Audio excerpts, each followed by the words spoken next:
한덕수 전 총리가 목소리 높여 호남 사람을 외쳤던 그날, 그의 직전 일정 바로 이거였습니다.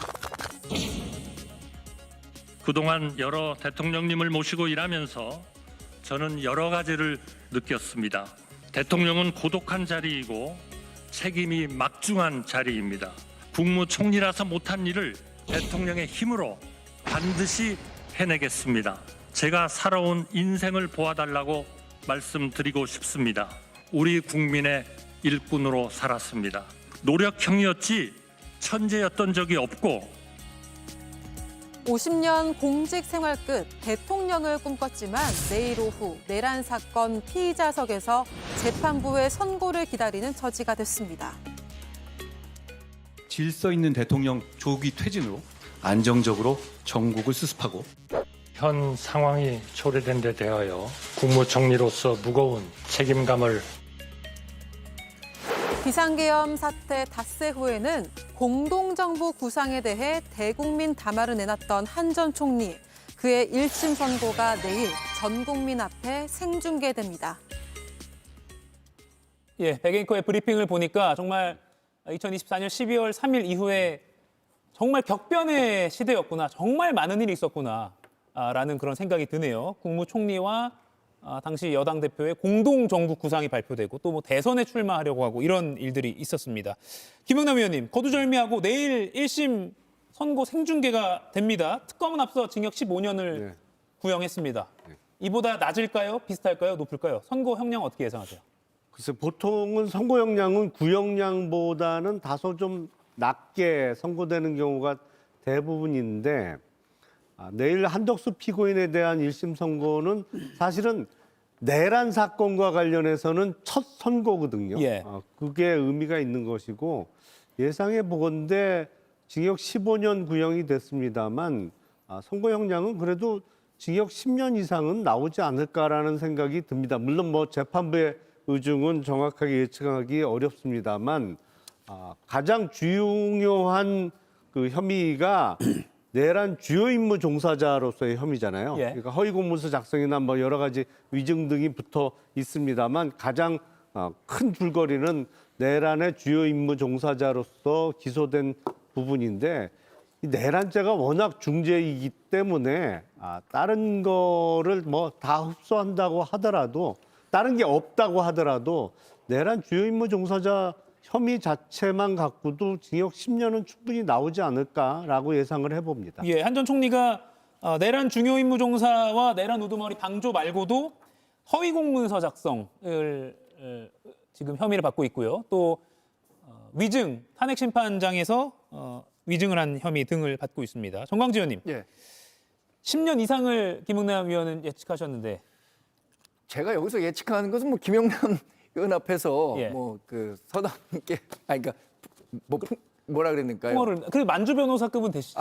저 그래서 그냥 만주 변호사급이라고 한다면 예. 번데기 앞에서 죽는 뭐 한 7년 6개월에서 10년형 안 되겠습니까? 예. 뭐 제가 너무 웃는 놈 얼굴 말씀드려서 죄송한데 예. 하여튼 내란 중요 임무 종사와 관련해서 첫 번째 판결이 나는 거잖아요. 내란 혐의와 관련해서. 예. 여기서 내란 중요 임무 종사라는 것이 확정된다면 아마도 2월 19일에 있는 직위원 재판부의 윤석열 전 대통령에 대한 내란 혐의 재판에서도 이 재판이 영향을 미칠 수밖에 없다고 보거든요. 예. 상당히 중요한 의미를 갖는다고 생각하고 윤석열 전 대통령이 징역 10년 구형했는데 5년형을 선고받았습니다. 뭐 이번에도 15년형을 구형했으니까 대략 뭐 절반에서 10년 사이 정도 되지 않을까 예상해 봅니다. 예. 김은혜 의원님, 진짜 변호사시니까요. 이렇게 질문 드려볼게요. 윤석열 전 대통령 지지자들 중에서 상당수가 계엄이 왜 내란이냐, 아직 뭐 법적으로 판단 안 나온 거 아니냐 이런 식으로 많이 말을 하고 있는데 네. 내일 만약에 한덕수 전 총리의 내란 뭐 방조나 우두머리 혐의 중에서 선고를 하면서 그 계엄은 내란이다라는 판단이 나오면 네. 윤석열 전 대통령에 대해서도 그 판단은 거의 변화가 없을 거라고 믿어도 되나요? 물론 이제 그 최종적인 대법원 판결이 아니고 1심의 판결이고 예. 한덕수 피고인의 사건을 담당하는 재판부와 윤석열 피고인의 담당 재판부는 서로 다른 1심 재판부이기 때문에 각기 독립적으로 본인의 판단과 양심에 따라 판결을 하겠습니다만 예. 사실은 그 법조인으로서 제가 보기엔 2024년 12월 3일의 비상계엄 선포는 명백한 내란입니다. 그래서 내일 1심 재판부이고 최고법원은 아닙니다만 판사에 의해서 사법부에 의해서 그 비상계엄 선포의 과정이 내란이었음을 1차적으로 처음으로 이제 판단받는 게 내일 선고가 되지 않을까 싶습니다. 예. 그래서 내일 한덕수 전 총리의 1심 선고가 상당히 중요하다는 그런 의미 부여가 가능합니다. 내일 오후 2시에 예정돼 있습니다. 그리고 국민의 알 권리 등 차원에서 법원은 생중계를 허용한 그런 상황입니다. 윤 전 대통령의 내란 재판부는 지기현 재판부죠. 그리고 한 전 총리의 내란 재판부는 이진관 재판부입니다. 이진관 부장판사는 앞선 공판 여러 장면 중에서요. 한 전 총리에게 계엄을 왜 만류하지 않았냐 이렇게 강하게 질책하는 장면이 여러 대 있었습니다. 비상계엄을 막을 생각이 있었다면 지금 최상목이랑 조태열이 저렇게 윤석열한테 제고해달라 이렇게 말을 할 때는 피고인도 반대하기 아주 좋은 환경 아닙니까? 그러니까 그렇습니다. 왜 가만히 계셨습니까? 저는 계속 만류하는 그런 입장을 계속 대통령께 전달을 하고 있었거든요. 근데 지금 생각해 보면 저도 더 좀 열심히 거기에 그 합류를 해가지고 그런 행동을 했으면은 훨씬 더 좋았겠다 하는 그런 뭐 아쉬움은 굉장히 가지고 있습니다. 이렇게 공판 진행 과정을 보면 굉장히 이진관 부장판사는 안 전 총리를 약간 꾸짖듯이 말하는 장면도 있었어요. 그래서 보는 시청자들은 이게 선고까지도 이렇게 좀 엄하게 가지 않을까라는 기대를 하는 분들도 계실 것 같은데 그런데 또 백대현 부장판사 그 윤 전 대통령의 체포방해 1심 선고 초범이라는 점을 근거로 해서 좀 감형해줬다 해서 조금 여러 가지 평가가 나옵니다. 이재용 의원께서는 내일 이진관 부장판사 이런 엄하게 질문을 했던 공판 진행 스타일로 비춰보면 선고까지 이런 엄한 입장이 유지가 될까요? 글쎄요. 지난번에 이제 10년 구형에 5년 선고 난 거잖아요. 예. 체포방해가. 그때 저는 이게 반토막 났네요라고 말씀을 드렸더니 거기 함께 있으셨던 법조인이 그 말씀을 하시더라고요. 이거는 뭐 구형이 중요한, 그러니까 선고가 중요한 것도 뭐 있겠으나 더 중요한 거는 그 혐의가 예. 결국에는 그 판결이 난 거다. 뭐 공수처 수사를 인정하고 이런 것들이 그렇죠. 중요하다. 그렇죠. 예. 그것이 이제 향후의 또 판결에 영향을 미칠 테니. 예. 그래서 앞으로 내일 것도 뭐 15년 구형은 됐지만 뭐 판사의 스타일 때문에 이것이 더 늘고 더 줄고 그럴 것 같지는 않고요. 아마 그거는 형량대로 하되 앞서 이제 김영남 의원님이 말씀하셨듯이 이 부분을 내란으로 규명하느냐 안 하느냐 이것이 더 큰 관심사가 아닐까 그런 생각이 좀 듭니다. 예.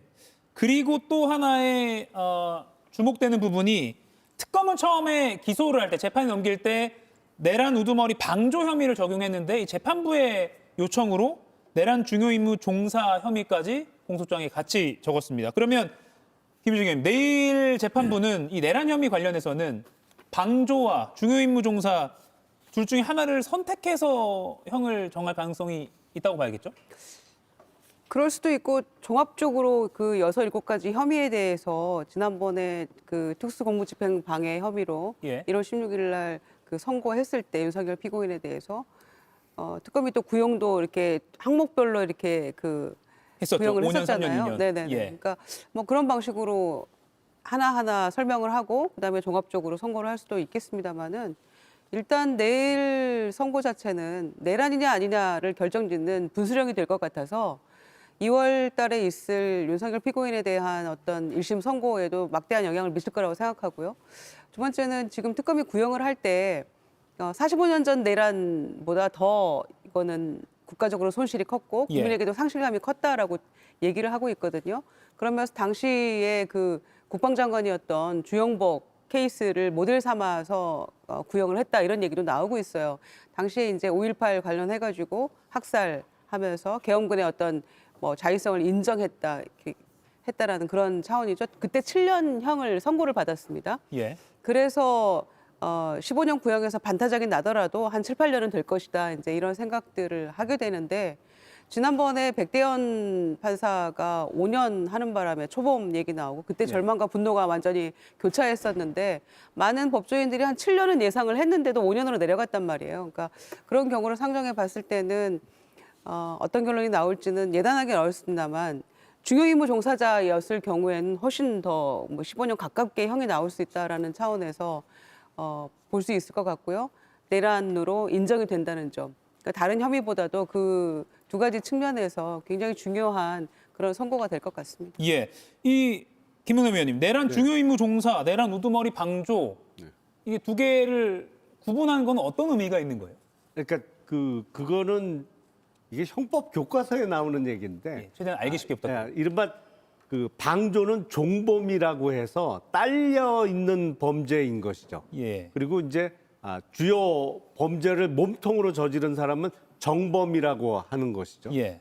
그래서 아무래도 그 종범인 방조범은 정범보다는 좀 약하게 처벌하는 겁니다. 근데 애초에 기소된 내용은 내란 우두머리 방조라서 이른바 옆에서 도와준 것이다라는 취지로 기소된 것인데 재판부의 권유에 따라서 뭐 도와준 정도가 아니고 내란에 참여한 주요 임무 종사자로 이제 정범으로 공소장 변경이 돼서 내일 선고를 할 때는 만약에 내란 주요 임무 종사자가 유죄가 선고되면 방조는 없어지는 것이고요. 예. 그 부분은 이제 사실상 종범은 정범보다 밑에 있기 때문에 예. 흡수되는 관계고 이거는 정범은 아니다. 그러니까 내란 주요 임무 종사자는 무죄가 나더라도 이건 정범은 아니더라도 방조범 옆에서 도와준 거는 인정된다 그러면 이제 방조 혐의에 대해서는 유죄가 선고될 수 있는 것이고요. 물론 뭐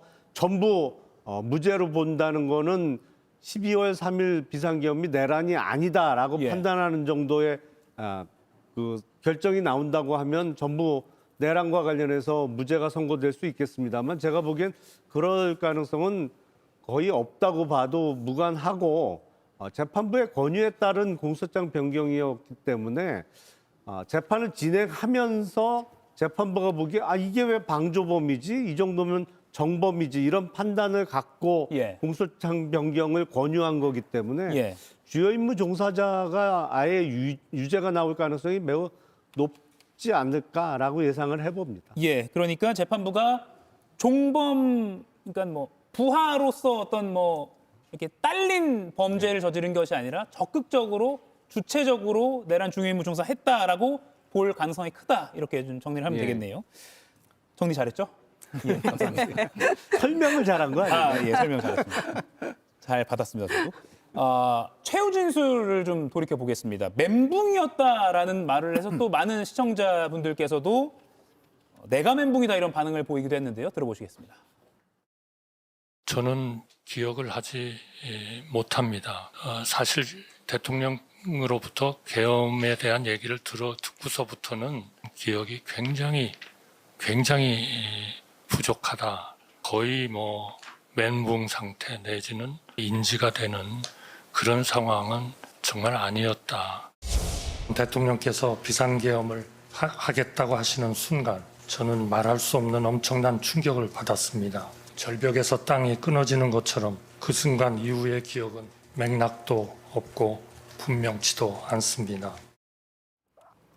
예, 멘붕이었다. 이 최후 진술 여러분께 다시 한번 보여드렸습니다. 그런데 최근 온라인에서 한덕수 전 총리의 평온한 일상이 목격이 되어서요. 사진과 영상 등이 있어서 회자가 되고 있습니다. 고급 호텔과 유명 식당에서 모습이 포착됐고 이게 온라인 유튜브 등에서 방송이 됐는데 이 시점이 윤 전 대통령의 사형 구형이 있었던 바로 다음 날이어서 괜찮을까? 이게 좀 괜찮은 행보인가? 이런 평가가 나오는 것 같습니다. 물론 사생활의 영역이라 이 촬영을 해서 공개하는 것에 대한 또 다른 논쟁도 있습니다만 김유정 의원님. 네. 부끄러워서 차마 얼굴 들기 어렵다라고 최후 진술을 했는데 이런 행보가 있다 보니까 그 진술과 좀 상반되는 거 아니냐 이런 평가가 나오는 것 같아요. 얼굴은 못 들어도 돈가스는 먹어야 되나 보죠. 그래서 최후의 만찬 같은 게 아닌가 생각합니다.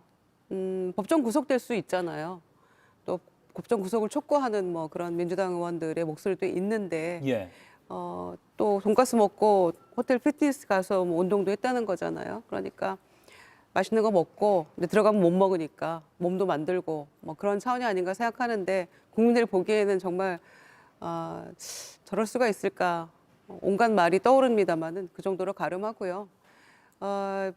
그 문영배 헌재 그 권한대행이 소장 권한대행이 그때 했던 말이 생각이 납니다. 진작에 그런 그 계엄 당시에 CCTV가 공개가 됐더라면 그게 증거로서 헌재에서 채택이 됐더라면 아마 다른 결론을 냈을 거다 이런 얘기 한 적이 있는데 한 전 총리에 대한 탄핵 심판에서요. 그렇죠. 예. 그럼 탄핵이 됐을 거고 또 과정에서 이미 구속 상태에서 재판을 받고 있을 수도 있을 거라는 생각이 들거든요. CCTV에 모든 게 드러나 있잖아요. 계엄 문건도 뒷주머니에 누가 넣었는지 모르는데 발견했다 이런 것들이 다 거짓말이라는 게 워낙 드러났기 때문에 이후에 그 최후 진술에서 계엄에 찬성하거나 거둔 적도 없고 부끄러워서 얼굴 못 들겠다라는 말이 이후에 이어진 그런 상황들에서 얼마나 배치되는 언행이었는가가 다 드러났잖아요. 그리고 나서 한밤중에 후보 교체하려고 하고 다 그렇게 저지른 죄가 있기 때문에 대선 후보가 꾸역꾸역 되려고 했던 게 아닌가 그런 생각까지 하게 되기 때문에 내일 뭐 법의 심판을 저는 마땅히 받을 거라고 생각합니다. 정광재 의원님, 평온한 일상이라고 좀 온라인에 회자되는 이 영상들 어떻게 보세요?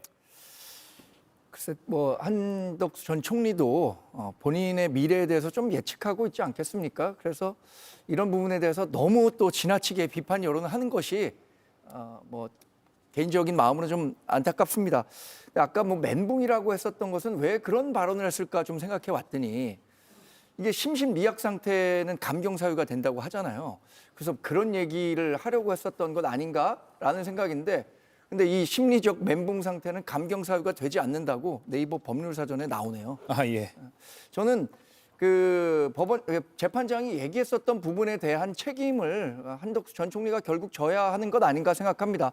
뭐라고 얘기했냐면 왜 그러면 더 적극적으로 말리지 못했느냐 이런 질문을 했잖아요. 그 말리지 못한 책임이 결국에는 지금 내란 중요 임무 종사자로 법적 판결을 앞두고 있는 것이 아닌가라는 생각까지 듭니다. 이정 의원님, 윤 전 대통령 체포방해 1심 선고 나왔을 때 국민의힘에서는 공식 논평이 안 나왔거든요. 근데 한덕수 전 총리도 국민의힘 소속으로 대권 주자였잖아요. 내일 논평이 나올까요? 아니요. 내야 한다고 보십니까? 아니요. 굳이 할 필요 없다고 생각합니다. 예. 네. 그리고 그때 우리 당원들이 그 대권 주자에 대해서 판단을 한 거잖아요. 아까 이제 새벽에 김문수 후보를 유지했으니까. 그렇죠. 김문수 후보를 유지되고 사실 그 당시에 김문수 후보를 유지할 수 있는 유일한 방법은 당원들의 선택밖에 없었어요. 근데 당원들이 그런 선택을 했기 때문에 국민의힘이 굳이 저기에 대해서 지금 뭐 언급을 할 필요는 없다고 저는 생각을 하지만 개별적으로 저기에 대해서 무슨 의견이 있다면은 뭐 내는 거에 대해서는 그건 알아서 판단을 하면 될 것 같고요. 그리고 이제 뭐 멘붕에 대해서 말씀을 하시는데 그때 뭐 대부분의 국민 거의 100%가 멘붕 아니었나요? 그리고 당시에 이제 그 용산에서 일했던 대통령실에서 일했던 사람들 얘기를 이제 만나서 들어보면은요. 그들 또한 다 멘붕이었고 당시에 이제 그 용산의 분위기라는 것을 보면 그 전 얘기라는 겁니다. 대통령이 뭘 하고 있을 때 그 경호원들한테 둘러싸여져 있을 때 그 어떤 건의라든지 무엇을 막는다든지 이런 거에 대해서 매우 힘들어졌다고 합니다. 2년차, 3년차 되면서. 그것이 잘 됐다고 얘기를 하는 게 아니에요. 그럼에도 불구하고 할 말은 하고 막을 거는 막고 직에 목숨 걸어야 된다. 뭐 아니면 직을 포기하더라도 할 얘기는 했어야 되는데 그거에 대한 비판은 받을 수 있을지언정 과연 그 상황에서 그 무자비한 진짜 막무가내인 윤석열 전 대통령을 저 나이 많은 한덕수 총리가 막을 수 있었을까?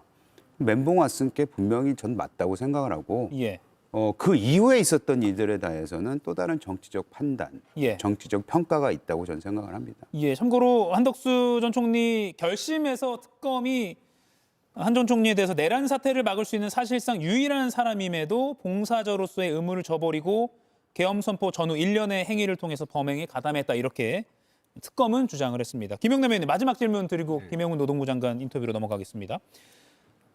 김유정 의원이 방금 언급은 잠깐 하셨는데 내일 법정 구속될 가능성 네. 많다고 보십니까? 저는 법정 구속의 가능성이 상당히 높다고 봅니다. 왜냐하면 워낙 중형이 선고될 가능성이 높고, 물론 이제 전직 국무총리로서 어디 도망가겠냐, 그러니까 형이 확정되거나 아니면 적어도 2심 선고 때까지는 불구속으로 재판받을 수 있게 해야 되는 거 아니냐라는 의견도 있을 수 있습니다만, 예. 사실은 전직 국무총리로서 또 50년 그 공직 경험이 있기 때문에 항소심에서 어떤 사건 관계자들에게 영향을 끼칠 가능성도 있거든요. 예. 그리고 글쎄, 어차피 중형이 확정돼서 나중에 징역형을 복역하게 될 거라면 조금 일찍 시작하면 일찍 끝나잖아요. 예. 그런 의미에서 내일 1심에서 선고와 동시에 법정 구속이 될 가능성도 좀 높지 않을까라는 생각이 듭니다. 예. 내일 오후 2시 12.3 계엄 이후에 첫 내란죄 법원 판단이 나옵니다. 한덕수 전 총리의 내란 사건 1심 선고가 내일 오후 2시 서울중앙지방법원에서 있습니다. 그리고 이 선고 내용은 윤 전 대통령의 선고도 가늠해 볼 수 있는 굉장히 확실한 단서가 될 것 같습니다. 내일 이 시간에 저희도 잘 정리해서 선고 내용 분석해 드리도록 하겠습니다. 네 분과의 토론은 여기서 마무리하겠습니다. 고맙습니다. 이가혁 라이브를 시청해 주셔서 고맙습니다. 이가혁 라이브는 평일 오후 5시 TV와 유튜브로 실시간으로도 함께 하실 수 있습니다.